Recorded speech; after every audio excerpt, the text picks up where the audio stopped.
convidar você a orar comigo e nós vamos conversar um pouquinho, uma mensagem que tem o tema Vara da Disciplina ou Deserto. Qual que você prefere? Qual que você prefere? Qual que você prefere? Vara da Disciplina ou Deserto? Você pode escolher, não tem problema. Né? Nós vamos conversar sobre isso, né? E vamos ver o que eu estou querendo dizer com isso, né? Fique em paz, tá? Vai dar tudo certo no final, tá bom? Vai dar tudo certo. Mas, amém. Até lá, me acompanha em oração. Pai, muito obrigado, Deus, pela Tua palavra. Muito obrigado por esse tempo que, diante da Tua palavra, a gente vai conversar e nós queremos, honestamente, que o Teu Espírito comande os nossos pensamentos, também nossos sentimentos, porque o que nos importa é ouvirmos a Tua voz. O que nos importa é o Teu Espírito tocar em nós, despertar o nosso espírito, o nosso coração para as Tuas verdades. E o Senhor, ó Deus, construir um pouquinho mais pela Tua palavra, o caráter de Jesus em cada um de nós. Por favor, ó Pai, nós pedimos essa Tua bênção, qualquer coisa que se levante dentro de nós ou fora, contra a Tua palavra e a compreensão da Tua palavra, por favor, no nome de Jesus, seja retirado. E o Senhor, com liberdade, fale e ministre a todos nós, no nome de Jesus. Amém. Abre a tua Bíblia em Jeremias, capítulo 2.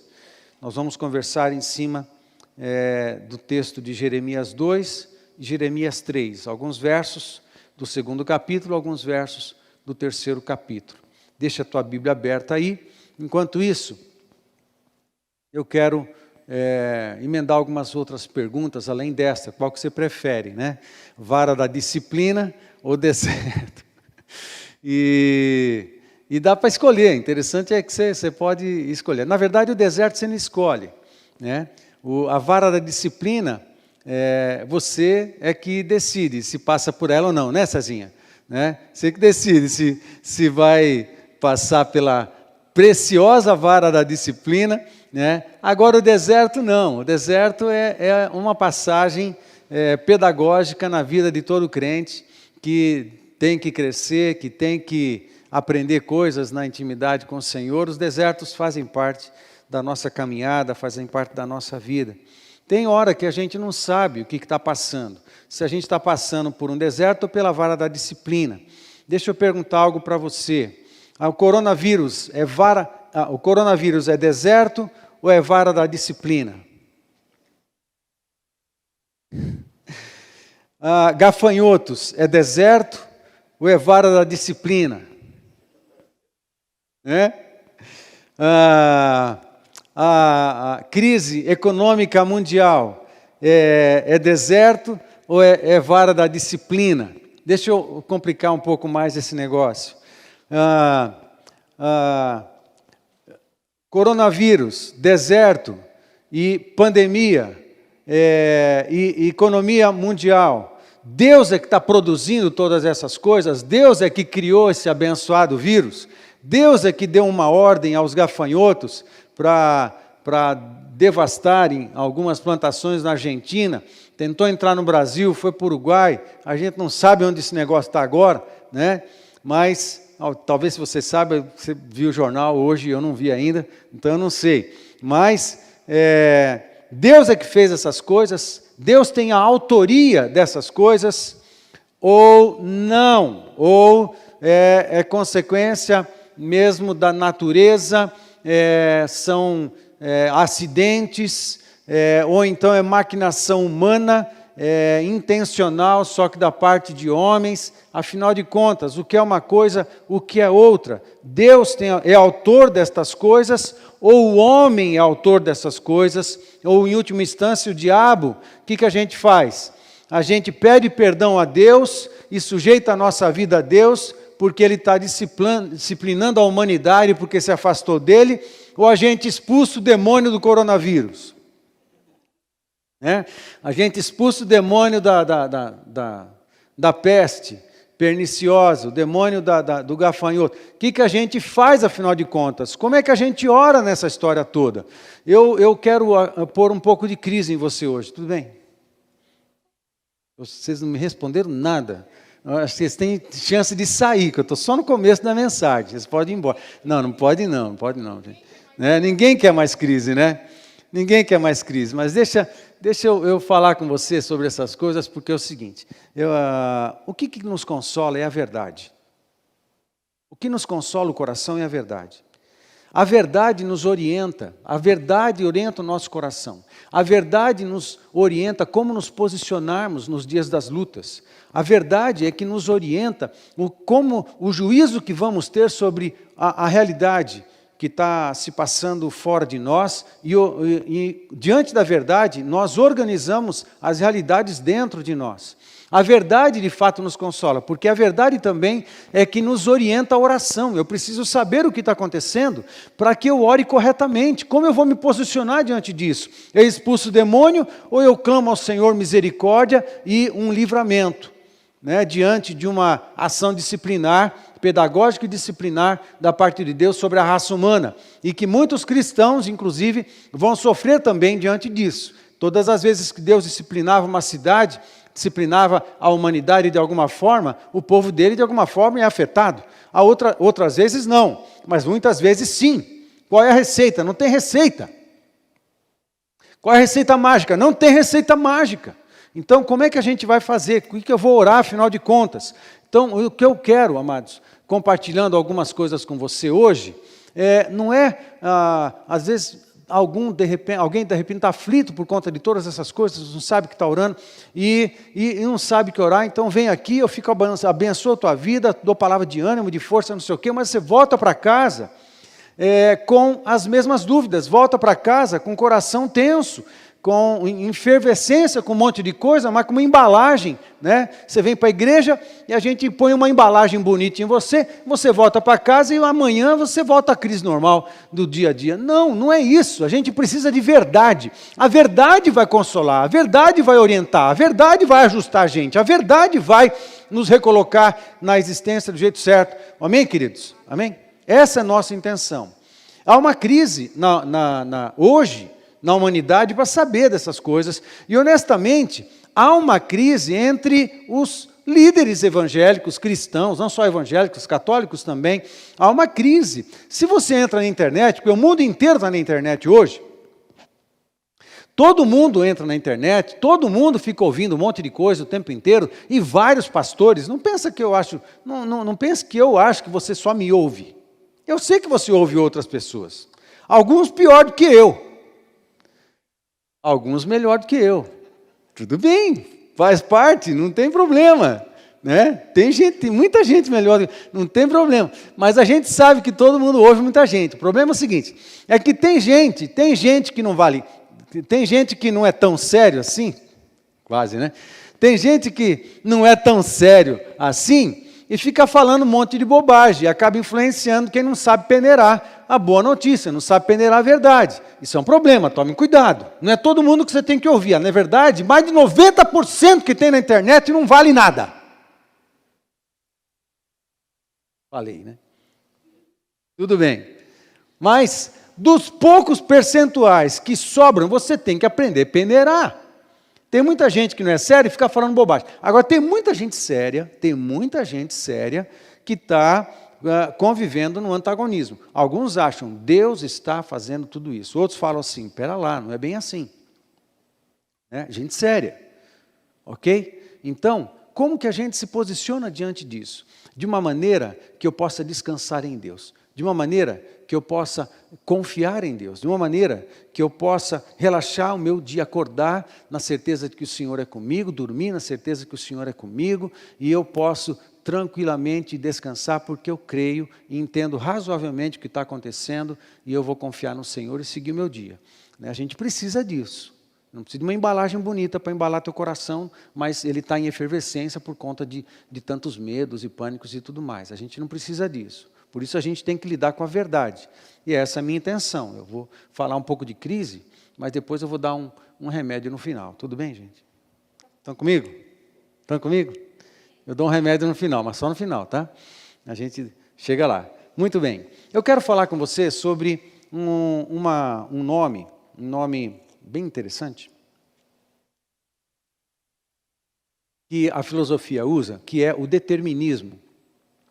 O determinismo é uma corrente, um pensamento dentro da filosofia que afirma que as coisas que acontecem na existência, elas são pré-determinadas, determinismo, são pré-determinadas pela natureza, pelas leis naturais ou por forças pessoais ou impessoais na natureza. Esse é o determinismo na filosofia.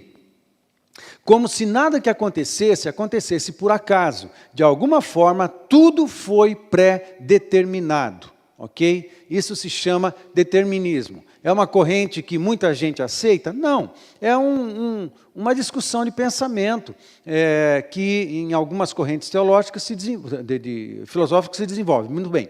Acontece que quando nós trazemos alguns questionamentos para a teologia quanto à soberania de Deus, o que é autoria divina e o que não é autoria divina a respeito do absolutismo, Deus como o moto, Deus como a origem de absolutamente tudo que acontece, ou nem tudo que acontece está dentro da vontade de Deus, né?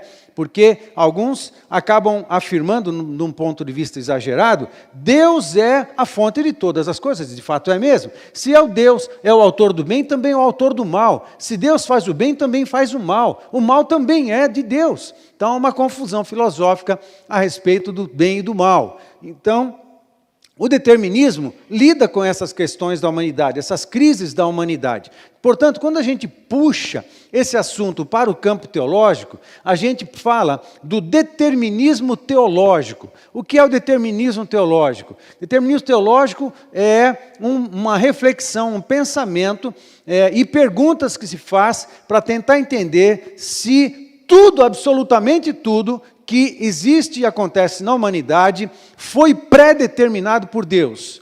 No determinismo filosófico, a pessoa de Deus não é a coisa mais importante. Por isso, o moto do determinismo é as leis naturais, o natural, mas leis naturais ou forças pessoais ou impessoais, imanentes ou transcendentes, não importa, espirituais ou não importa a figura que provoque essas coisas, mas existe uma pré-determinação de tudo que acontece na realidade.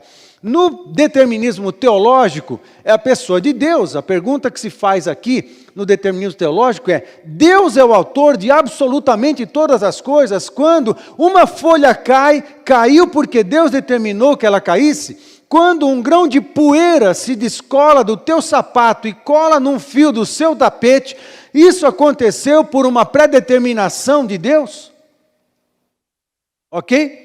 Quando uma molécula de água evapora e faz um caminho, e um determinado caminho, essa evaporação e essa movimentação dessa molécula aconteceu por causa de uma predeterminação de Deus?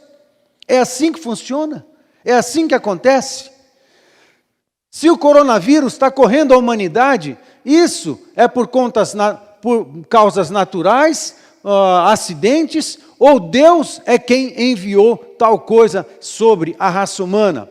Portanto, uma movimentação mundial aí entre as nações, Deus que está promovendo tais coisas ou não? Muito bem, nós não cremos, deixa eu responder algo para você, nós não cremos no determinismo. O determinismo é falso. Nós não cremos no determinismo teológico. O determinismo teológico não é aceito praticamente por ninguém. Só os menos sérios, teologicamente falando, acreditam que haja alguma dose de verdade. Existem outras correntes, mesodeterminismo, mas são nomes mais complicados que eu não vou entrar nesses méritos. Não importa para nós hoje. O que importa para nós hoje é pensarmos o seguinte: Deus, tudo o que acontece porque Deus determina ou não?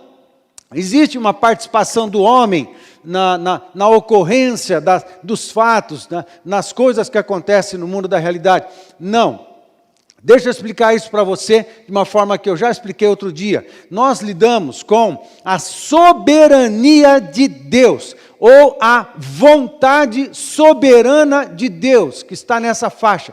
Existem coisas que na história da raça humana fazem parte da vontade soberana e o homem não interfere. O homem não interfere em algumas decisões. Isso tem a ver com coisas que só Deus pode fazer, só Deus pode iniciar, só Deus pode terminar. Deus iniciou a história e colocou o homem na história, a criação, todas as coisas. E Deus cria dentre todas as coisas que criou, cria também o homem. E o homem não tinha interferência nenhuma nisso, nenhum anjo, nenhum demônio, nada. Decisão de Deus, isso tudo faz parte da vontade soberana de Deus. O início da história, a conclusão da história, isso tudo é com Deus. Deus vai fechar a história do jeito dele, como ele quiser, como ele disse na sua palavra, e não importa o que qualquer homem faça ou pensa ou fale, não vai mudar aquilo que já está determinado por Deus no fechamento da história. Existem algumas coisas que só Deus disse que vai ser e assim que vai ser e pronto, não há como mudar, mas essas coisas estão dentro de uma faixa que nós chamamos de vontade de Deus, a vontade soberana. Portanto, foi da vontade soberana de Deus que Jesus encarnasse. Alguém pode dar um muito obrigado? Amém? Muito obrigado, Deus, por isso. Oh, Deus, obrigado porque na tua vontade o Senhor decidiu tal coisa. Nós não tínhamos como interferir, nós nem sabíamos o que fazer. Quando o homem pecou no Éden, o homem não se afastou de Deus e já não conseguia mais resolver o problema, nem sabia que solução dar para esse problema. Deus é que resolve tudo isso. E dentro do plano salvífico de Deus, dentro do plano de salvação, incluía a encarnação do Deus Filho para resolver esse problema para nós, morrendo na cruz do Calvário há 2000 anos atrás. Só 2000 anos atrás, toda a história da raça humana, só 2000 anos atrás, é bem recente, é que Jesus morreu, Jesus se fez homem e morreu na cruz em nosso lugar. Isso faz parte da vontade soberana de Deus.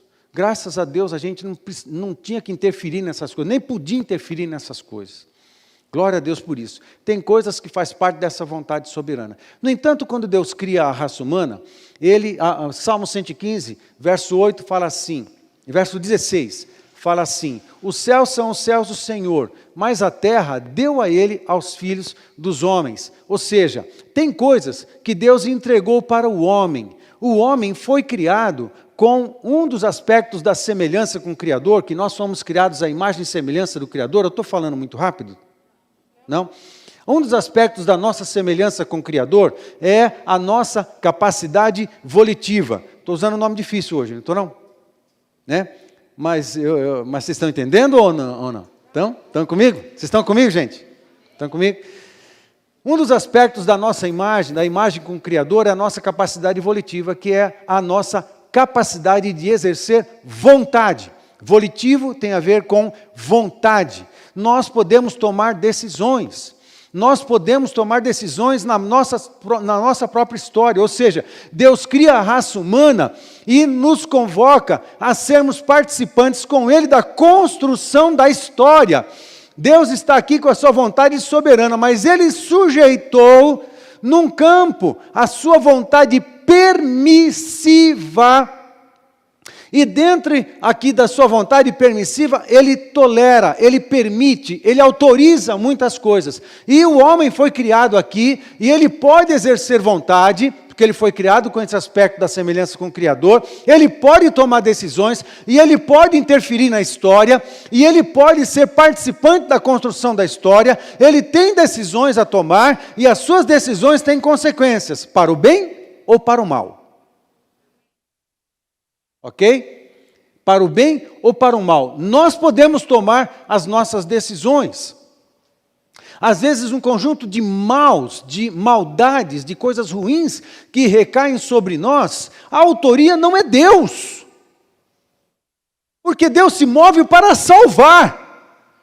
Deus se move para curar. Deus se move para resgatar. Deus se move para retirar da prisão. Deus se move para libertar. Isaías 61. Ele me ungiu para castigar. Ele me ungiu para judiar. Ele me ungiu para piorar a situação das pessoas. É isso que está em Isaías 61. O que está em Isaías 61? Ele me ungiu para pregar boas novas aos pobres, libertação aos cativos, alegria aos que choram, óleo de alegria aos cansados, consolo aos de alma desesperada. Eu vim e fui ungido para isso. As ações de Deus a nosso respeito e a nosso favor têm propósitos de salvação, de libertação, de livramento, de redenção, de cura, de salvação. Amém, queridos? Porque quem estragou tudo fomos nós mesmos. Nós mesmos estragamos tudo. E nós herdamos de Adão coisas estragadas. Nós herdamos tudo que dá errado, nós não precisamos de ajuda de ninguém para fazer o errado. A gente faz errado sozinho, sem ajuda. Né? Agora, por quê? Mas por quê? Se Deus é Deus, por que Ele não fez alguma coisa? Porque Ele não fez a gente robô. Ele nos criou como pessoas para tomar decisões. Deus quer parceiros, Deus não quer boneco. Só que isso recai uma responsabilidade sobre nós.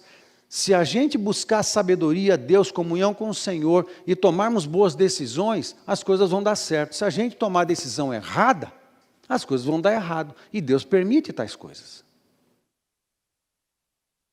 Vontade permissiva.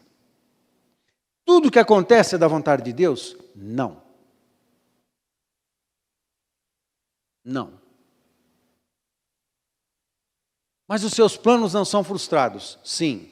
Os que estão dentro da faixa da vontade permissiva ou os que estão dentro da faixa da vontade soberana? Ok? Nenhum dos seus planos são frustrados. Quando ele diz, eu vou fazer, ele vai e faz. Porque algumas coisas estão dentro da vontade soberana. Ok? Por que as coisas são de um jeito, são de outro? Não sei, não tem receita. A gente que fica atrás de receita.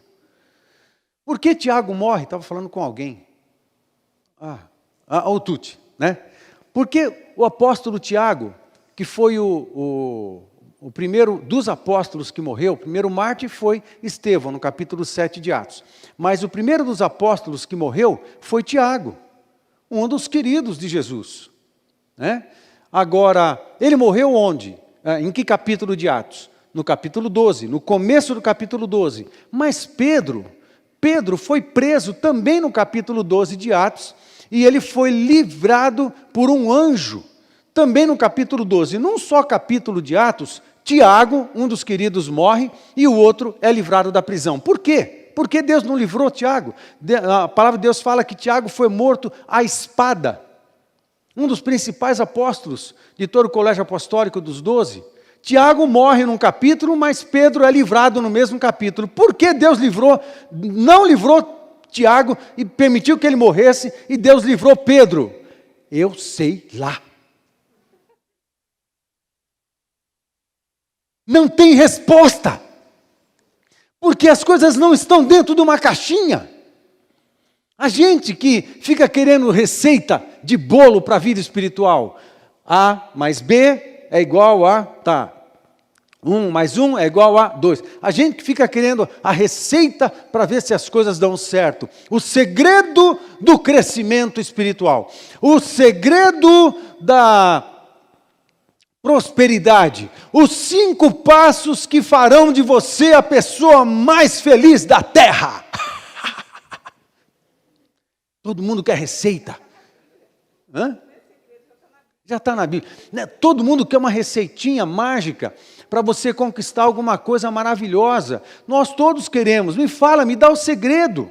Né? Agora, o que funciona para... Acontece que a dinâmica da vida espiritual, o que funciona para um pode não funcionar para outro. Por que na hora de curar um cego, Jesus cospe na terra, faz lama com saliva e dá uma ordem, passa na cara do cidadão e fala para ele se limpar no tanque, e ele é curado lá no tanque. Para outro, ele toca, e para outro, ele fala.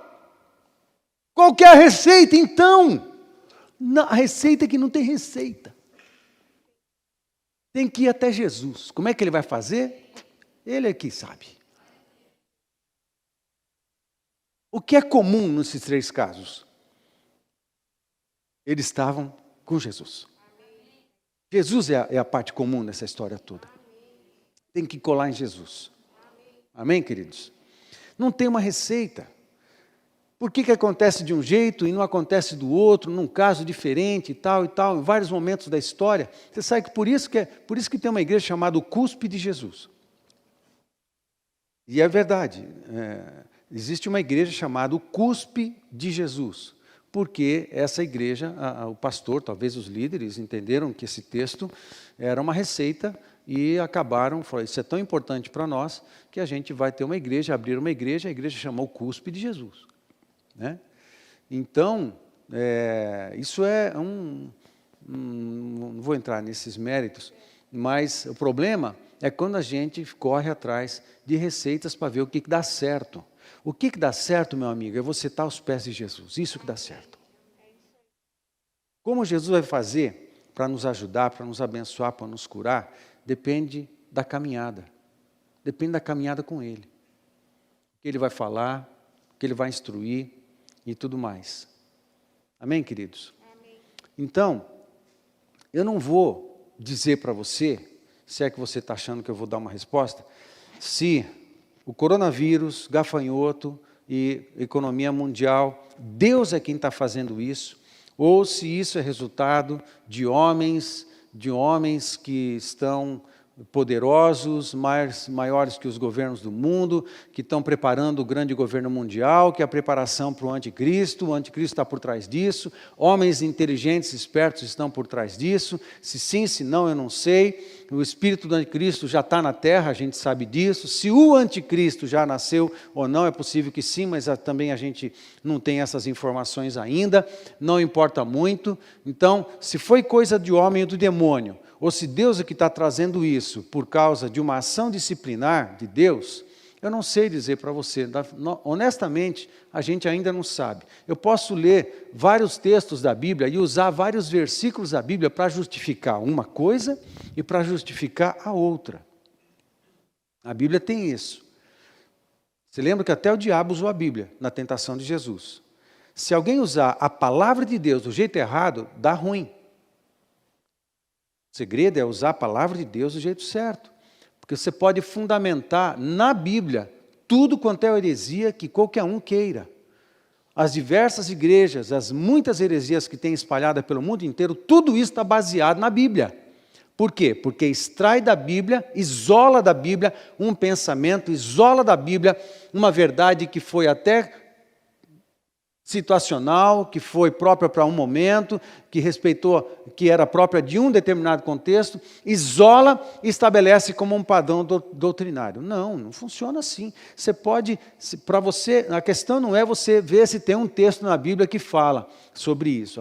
A questão é a mentalidade da palavra de Deus. A gente precisa aprender a pensar com a mentalidade da palavra de Deus. Amém? O que a Bíblia pensa? Ela pensa que não tem padrão. Muitas coisas não têm padrão, outras têm. Então, o que é que tem? O que é que não tem? As caixinhas, o segredo da vitória. As caixinhas, cuidado com as caixinhas e as receitas de espiritualidade. A gente tem que tomar cuidado com essas coisas. Muito bem. Diante dessas questões, por que eu estou falando dessas coisas, amado? E colocando muito mais perguntas na tua cabeça do que respostas? Porque, amado, como eu disse, importa que a gente faça boas reflexões do tempo que nós estamos vivendo. Amém? Importa que tenhamos boas reflexões do tempo que nós estamos vivendo, para a gente saber como se posicionar. Nós precisamos. Para que a gente tenha mais fé, para que a gente confie mais no Senhor, e para que eu trabalhe com mais fé, mais certeza, mais tranquilidade, eu deixo meu coração apaziguado, ao invés de embalar com uma embalagem bonitinha, as crises do meu coração. Tem problema fazer pergunta para Deus? Eu tenho todas as respostas? Não, eu não tenho. Eu tenho todas as perguntas que eu já fiz para Deus respondida? Não. Eu tenho um monte de perguntas que eu ainda não tenho resposta. Mas a falta da resposta da maioria das perguntas que eu tenho não afetam a minha fé. E as certezas que eu tenho, o que eu ainda não sei, não afeta o que eu já sei de Deus. Amém, queridos? Não afetam o que eu já sei. E o que eu já sei é o suficiente para eu colar em Jesus. e não largar, porque é a melhor coisa que eu faço. É colar em Jesus na caminhada. Não há uma outra coisa melhor a fazer. Amém, queridos? E assim a gente segue.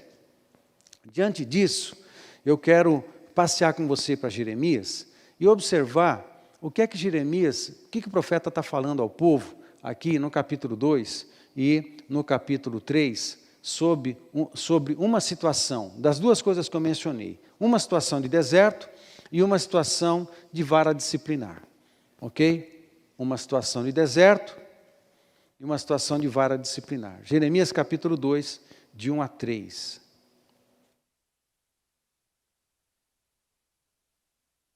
No capítulo 1 de Jeremias, é o chamado de Jeremias, a vocação, né, o chamado para o ofício profético que Deus faz a Jeremias, e parte do capítulo 1, e aqui também capítulo 2, ele está está pintando o problema da nação, idolatria, afastamento de Deus e um monte de coisa. E o profeta, ele vem compartilhando com o povo essa palavra que Deus está dando ao profeta e chamando a atenção do povo. Então, eu quero que você leia comigo Jeremias 2, de 1 a 3, para entender aqui o que é que Deus está falando ao povo. A mim me veio a palavra do Senhor dizendo: vai e clama aos ouvidos de Jerusalém. Assim diz o Senhor: lembro-me de ti, da tua afeição, quando eras jovem, e do teu amor, quando noiva, e de como me seguias no deserto, numa terra em que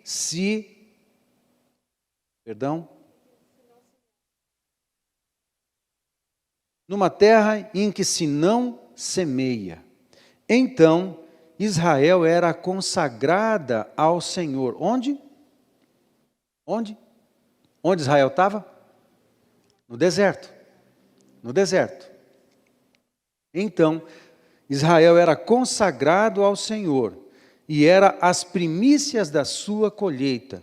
Todos os que o devoraram se faziam culpados. O mal vinha sobre eles, diz o Senhor. Deus protegia eles ainda.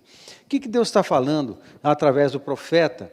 Aqui, o tempo é o seguinte: eles estão provavelmente no começo do ministério profético de Jeremias, lá mais ou menos pelo ano de 625 a.C., 20 anos antes do início do cativeiro babilônico, e eles estão diante de uma ação disciplinar, diante de um cativeiro, ok? Eles estão diante de um cativeiro, e o cativeiro babilônico foi para disciplinar o povo, porque o povo tinha pecado, tinha se afastado de Deus, se envolvido com idolatria, tinha olhado para o próprio umbigo, cometeu o pecado do egoísmo e tudo mais. Muito bem, aí eles estão na iminência do cativeiro babilônico. Aí o profeta, quando chama atenção, faz o povo lembrar do deserto, faz o povo lembrar do tempo que saiu do Egito.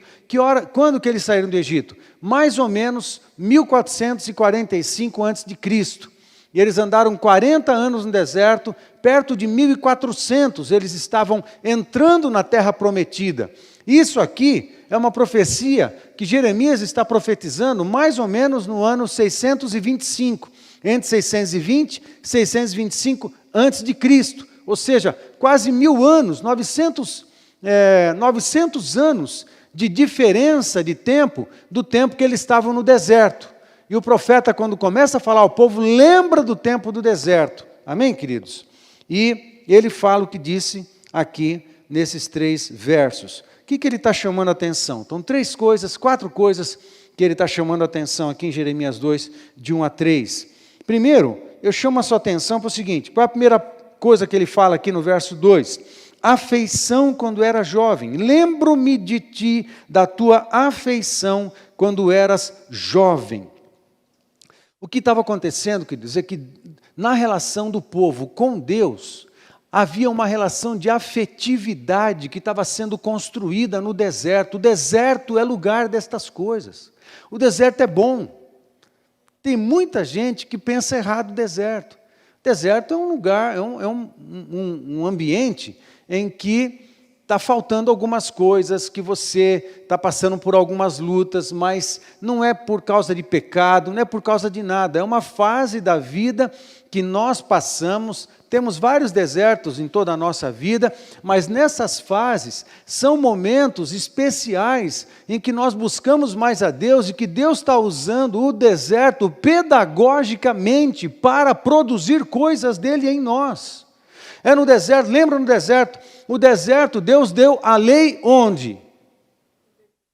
Deus deu a revelação do tabernáculo, que é uma das revelações mais completas da pessoa e da obra de Jesus Cristo no Antigo Testamento, é o tabernáculo de Moisés. Quando que Deus deu a revelação do tabernáculo de Moisés?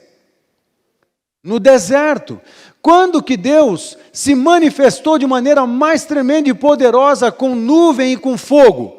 No deserto. Onde foi que Deus enviou maná diariamente, caía pão do céu? No deserto. Onde foi que Deus fazia nascer água das pedras? No deserto. Onde foi que Deus falava com Moisés pessoalmente? Ele ia lá, todo mundo ouvia a voz de Deus. No deserto. O deserto tem um propósito pedagógico importantíssimo. Os nossos desertos têm propósitos pedagógicos importantíssimos e servem para o nosso crescimento. Mas o que dá para fazer no deserto? Colar em Deus. Depender de Deus, porque no deserto tem escassez, no deserto a gente tem falta de um monte de coisa, no deserto a gente não vê saída, no deserto você só pode confiar em Deus. Quando você está numa situação, olha, não vejo saída para lado nenhum, não vejo porta aberta, não vejo caminho, não vejo alternativa, não vejo nada, nada, nada. Deus é minha única opção, ou Ele me abençoa milagrosamente, eu não sei o que vou fazer. Uau, que oportunidade! Chegou no ponto. Que oportunidade nós temos de provar o milagre de Deus, de ver o sobrenatural agindo a nosso favor e ver o que Deus vai fazer. Não tem nada que eu possa fazer. Esse é o melhor momento. É porque é a hora que Deus entra em cena, fala assim: acabou aí? Está tudo bem aí? Agora sou eu? É, Deus, agora é só o Senhor. Muito bem, agora fica tranquilinho aí. Agora eu vou entrar em cena. Aí Deus vai, começa a mover, e Ele faz aquilo que precisa fazer. E nessas experiências, a gente se afina em Deus, a gente cola em Deus, nossa afetividade vai aumentando, porque amor vai sendo revelado nessa relação, e essas coisas se aprendem no deserto. Pensa no deserto de Jesus.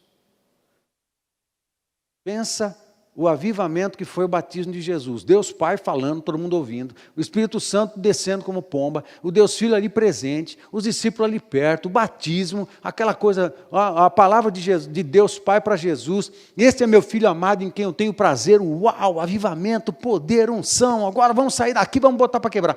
Aí o Espírito Santo pega Jesus, leva pro deserto. Deserto é lugar especial. Para que ele foi para o deserto? Para lutar, para guerrear. Guerrear as suas guerras. Nós temos que guerrear as nossas guerras. Geralmente são ambientes de deserto que a gente guerreia as nossas guerras. Na verdade, são oportunidades de vencer. Agora, no deserto não tinha provisão lá com Moisés? Deus não mandava provisão no deserto? O que aconteceu no final dos 40 dias de Jesus? Os evangelhos dizem que os anjos visitaram Jesus e levaram alimento, comida. Eu sempre quero saber o que Jesus comeu, que Deus, os anjos deram para ele.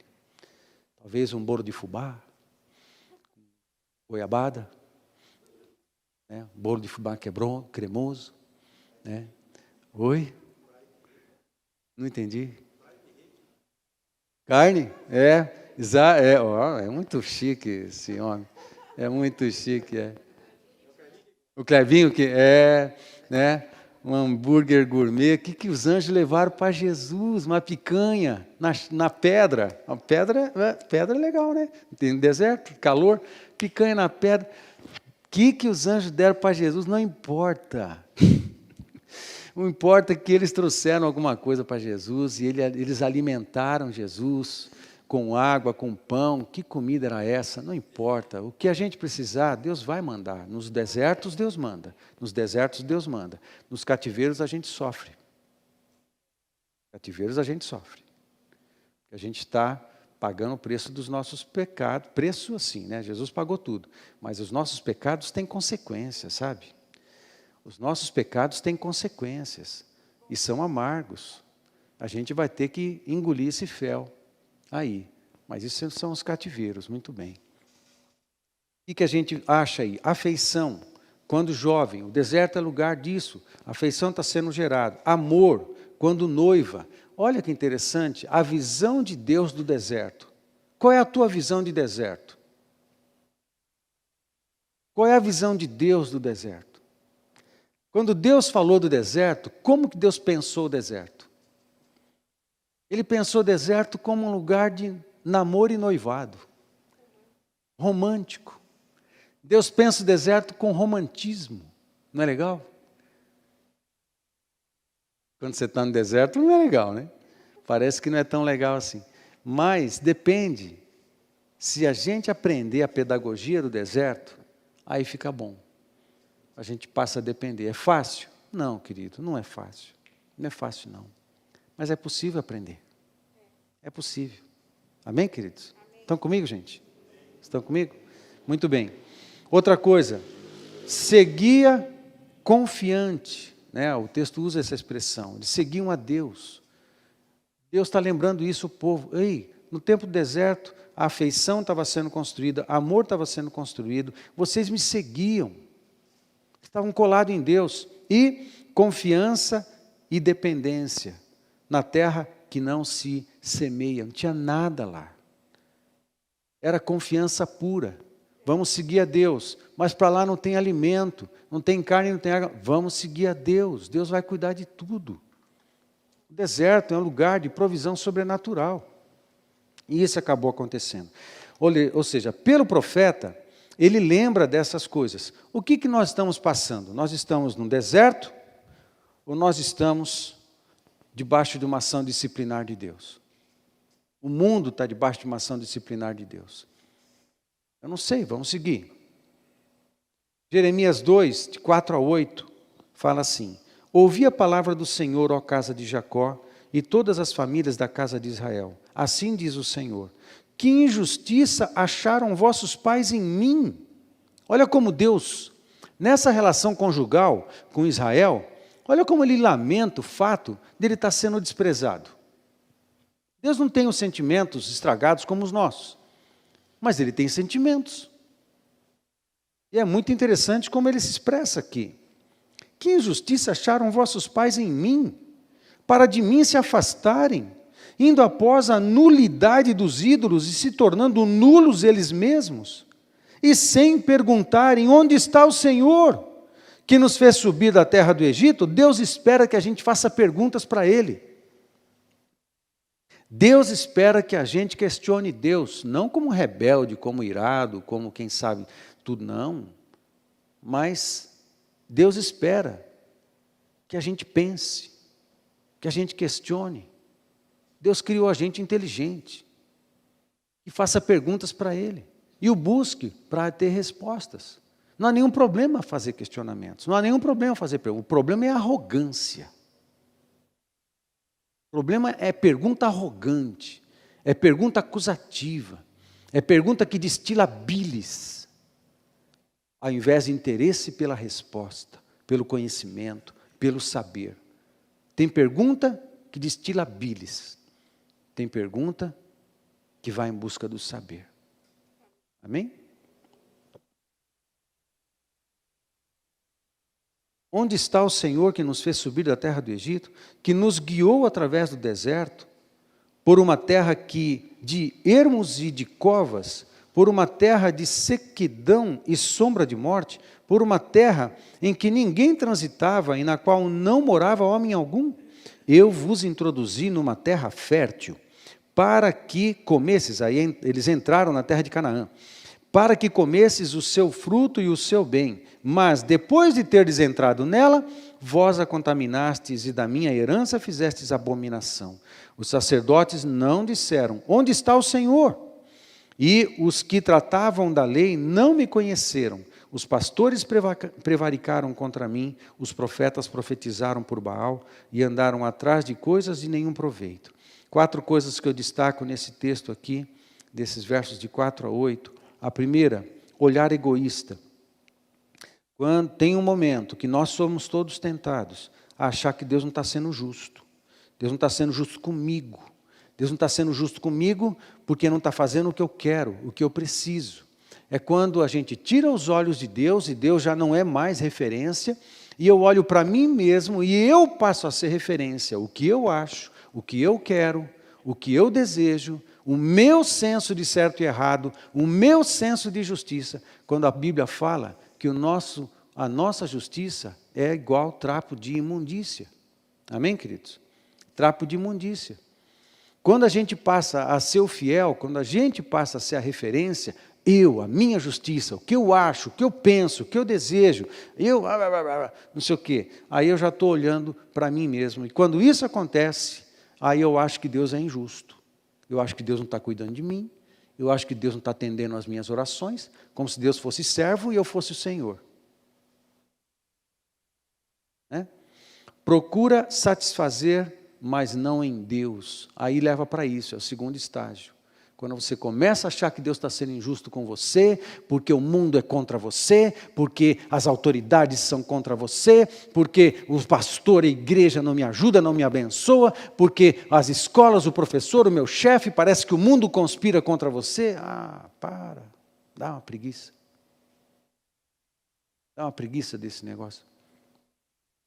Gente, não é isso não. O mundo não está contra nós, nem o céu, nem Deus. O Deus está a nosso favor. A gente é que embaça. A gente é que freia com freio de mão. A gente é que se posiciona do jeito errado. Nós não somos a referência é Jesus. A referência é Deus. Não sou eu que tenho a melhor versão da verdade. Ele é que é a verdade. Amém? Não somos nós que temos a melhor versão da verdade. Ele é que é a própria verdade. Não é o que eu acho, o que eu penso, é o que Ele diz. E eu creio. E entendo a partir dEle. Discerno a partir dEle. Compreendo a partir dEle. Amém, queridos? Estão comigo? Estão comigo? Hoje eu estou pondo questões na sua cabecinha, tá? Muito bem. Olhar egoísta, procurar satisfação não em Deus, desinteresse do povo em Deus e desinteresse dos sacerdotes e pastores em Deus. De repente, quando Deus não está me satisfazendo, eu começo a procurar consolo e satisfação em outras coisas, e geralmente em pecados, em coisas pecaminosas, no mundo. Pelo menos isso daqui me dá uma certa satisfação, um certo consolo. Consequências, meu querido. Se nós decidirmos para longe de Deus, as consequências serão um inferno no final das contas. Não é bom negócio. Como bom judeu, não é bom negócio. Né? Aí a gente vai para Jeremias 3, de 11 a 14, que diz assim: Disse-me o Senhor, já mudou o capítulo, diante de toda essa situação, veja bem, a iminência do cativeiro, o pecado do povo está sendo revelado. Diante disso, qual é a mensagem do profeta? A mensagem do profeta é de condenação? Não. Ele dá um alerta, que se não houver conversão, haverá juízo, haverá vara de disciplina. Mas aí, a mensagem do profeta alerta o seguinte no capítulo 3. Disse-me o Senhor, já a pérfida Israel se mostrou mais justa do que a falsa Judá. Israel, reino do norte, Judá, reino do sul. Vai, pois, e apregoa estas palavras para o lado do norte e dize: volta, ó pérfida Israel, diz o Senhor, volta, e não farei cair a minha ira sobre ti. Existe opção? Sempre existe. Nós temos opção? Sim. Você tem opção, meu querido? Sim. Deus é a tua opção. Deus é a nossa opção. Amém? Onde que eu estou? O Senhor não fará cair a minha ira sobre ti, porque eu sou compassivo. Olha isso. O povo está idolatrando e Deus fala assim: me volta para mim, que eu tenho compaixão de você. Eu sou compassivo, diz o Senhor, e não manterei para sempre a minha ira.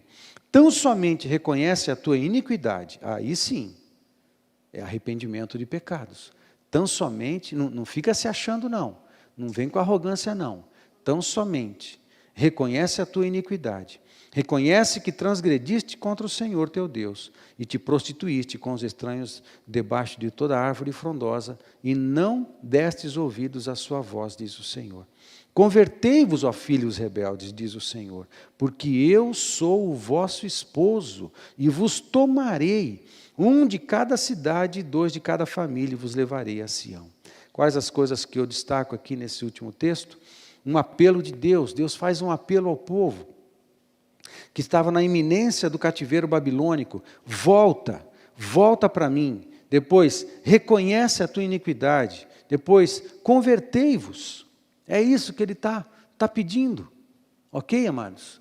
Aí, Deus lembra sobre ele mesmo, ele fala dele mesmo. Nesse negócio, ele lembra quem ele é para o povo. Ei, vocês lembram quem eu sou?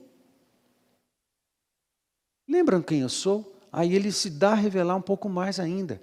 Lembra quem ele é compassivo, ele é bondoso, um bondoso esposo, e quer uma relação com o seu povo de amor, afeição, intimidade e cuidado. Eu finalizo aqui com a última parte. Nos desertos ou nas disciplinas, nos desertos ou nas varas de disciplina. Eu não sei, amado, eu não sei se a gente, eu não posso afirmar ainda que é Deus que está fazendo todas estas coisas. Se não é Ele que está fazendo estas coisas, Ele está autorizando. Amém? Ele pode não ser o autor, mas Ele autorizou. Nada acontece sem também que Ele queira ou autorize. Agora, do lado de cá, se Deus autorizou, é porque os homens agiram mal, demônios acabaram influenciando. Ok? Numa situação aqui, vara e disciplina. Depois desse lado aqui, o deserto. Né? Como se nós estivéssemos aproveitando toda essa situação para crescer com tudo isso. Nós também podemos aproveitar essa situação. Sabe qual é a graça de Deus? A graça de Deus nos possibilita isso. Deserto, pela graça de Deus eu posso crescer. E quando as coisas estão dando tudo errado, a graça de Deus se mostra perdoadora. A graça de Deus se oferece para mim perdoadora. Eu posso ir para Deus, confessando a minha iniquidade, receber perdão, e por causa disso, uma interferência. Deus falou assim para Israel: se vocês continuarem como estão, eu vou colocar em ação a vara da disciplina. Já está agindo, mas vai piorar quando o cativeiro babilônico chegar. Se vocês se arrependerem, reconhecerem a sua iniquidade, me buscarem, eu entro em cena de um jeito diferente, livro vocês, cubro vocês, abençoo vocês. Quase que o resultado é o mesmo de um e de outro. Isso é graça. Aqui a gente sofre, porque a gente não se livra das consequências. Agora, o que a gente tem no meio aqui? A gente tem no meio essas 4 coisas aqui. Seja no deserto, ou seja nas disciplinas, Deus quer uma relação muito mais afetiva com você. Isso é certo para nós. Qual é a verdade, pastor? Qual é a verdade? Eu não sei. Mas uma coisa eu sei. Qual é a verdade que nós sabemos? A verdade que nós sabemos, seja qual for o que está passando, onde nós estamos, Deus é maior do que tudo isso. Amém, queridos? Deus é maior que tudo isso. Se Deus é que está fazendo, ou Deus está autorizando a fazer, eu não sei afirmar categoricamente, mas uma coisa eu sei. Ele prometeu bênçãos para os seus filhos dentro do cativeiro babilônico. Por isso, há uma porção generosa de graça a nosso favor. Basta que a gente cole em Jesus. Basta que a gente cole em Deus. Porque, seja no deserto ou na disciplina, o que Deus quer é muito mais afetividade comigo e com você, muito mais amor, muito mais intimidade e muito mais cuidado para com todos nós. Isso eu posso afirmar. Amém, queridos? Pela palavra de Deus. Fica de pé, vamos orar.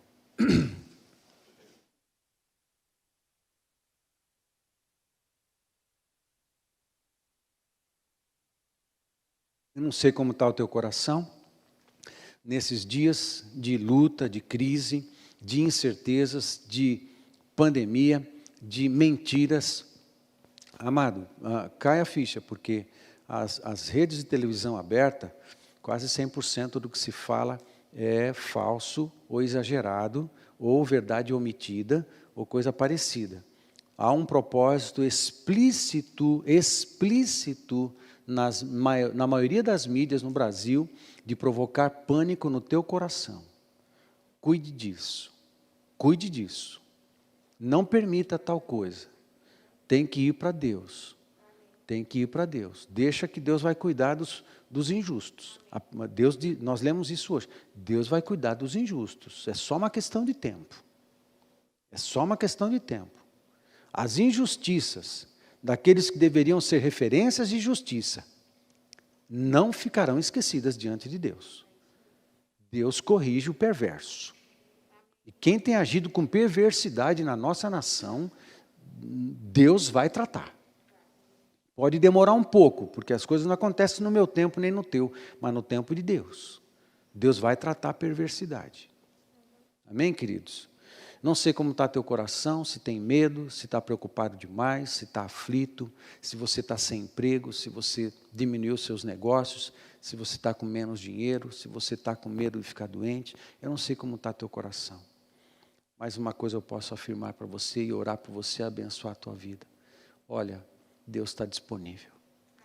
Deus está disponível a você. Ele quer uma relação mais afetiva com você, de amor, de intimidade e de cuidado. Deus vai cuidar de você. Deus já está cuidando de você, quer você perceba ou não. Deus já cuida de você. Então, aprende a descansar em Deus. Abaixa a tua cabeça. Senhor, muito obrigado. Obrigado pela tua palavra. Obrigado, Deus, que o Senhor, a tua graça é maior do que os problemas, a tua graça é maior do que a gente, a tua graça é maior do que os desertos, a tua graça é maior do que os cativeiros, as disciplinas, a tua graça está disponível em todas as situações, ou seja, para nos fazer crescer pedagogicamente nos desertos, ou seja, para nos chamar à conversão e ao arrependimento diante da iminência de uma disciplina. Ó Pai, a tua graça está disponível a nós em todas as circunstâncias, em todas as situações. Por tudo isso nós te reconhecemos, por tudo isso nós te agradecemos. Ó Pai, eu não quero que o Senhor fale a nosso respeito o que o Senhor disse sobre Israel. Por acaso eu fui injusto de vocês me abandonarem? Ó Deus, não queremos, porque sabemos que o Senhor nunca é injusto, porque Tu és a própria justiça. Por isso, Pai, ajuda-nos. Nós queremos de fato termos muito mais intimidade com o Senhor, afetividade, amor. Queremos muito mais intimidade com o Senhor, porque sabemos do Teu cuidado para conosco. Ó Deus, ajuda-nos e pela fé descansamos no Senhor. Ó Pai, essas bênçãos eu profetizo sobre os meus irmãos. Profetizo sobre os meus irmãos uma relação de mais afetividade, de amor, de intimidade e cuidado do Senhor para com teus filhos, ó Pai. Eu os abençoo, não importa a situação que estejam. O Senhor é maior do que qualquer problema, é maior do que qualquer crise, maior do que qualquer deserto, maior do que qualquer vara de disciplina. O Teu amor e o Teu perdão estão sempre disponíveis a nós. Tu és maior, o Senhor não está preso, nem está limitado, o Senhor dá nascimento a uma cidade num só dia, o Senhor pode transformar um filho do inferno no filho do reino num só instante, o Senhor pode todas as coisas, ó Pai, e nós te agradecemos e queremos descansar nesse Teu poder, descansar nessa Tua soberania, descansar nesse Teu amor e descansar nesse Teu cuidado. Eu profetizo, Pai, essa fé, essa certeza, essa tranquilidade do Teu Espírito para os Teus filhos, os Teus servos, aqueles que Te buscam, aqueles que buscam o Senhor. Eu abençoo Teus filhos, ó Pai, com essas bênçãos, no nome de Jesus. Amém. Se você não conhece a Jesus, se você não entregou a tua vida a Jesus ainda, formalmente, dizendo, declarando, eu convido você a fazer isso. Se você está assistindo a gente e sabe que precisa de Deus, sabe que precisa de Jesus, não dá para chegar a Deus sem Jesus, Jesus é a nossa salvação. Eu convido você a entregar a tua vida para Jesus, entrega teu coração, se arrepende dos seus pecados, passa a andar com Jesus, entra aí no QR Code, manda uma mensagem para a gente, deixa a gente ajudar você a andar com Jesus. E se alguém aqui, entre vocês que estão aqui presencialmente, também precisa disso, entregar a tua vida a Jesus, procura a gente quer ajudar você. Amém? Deus te abençoe. Deus te deu uma semana cheia da presença de Deus.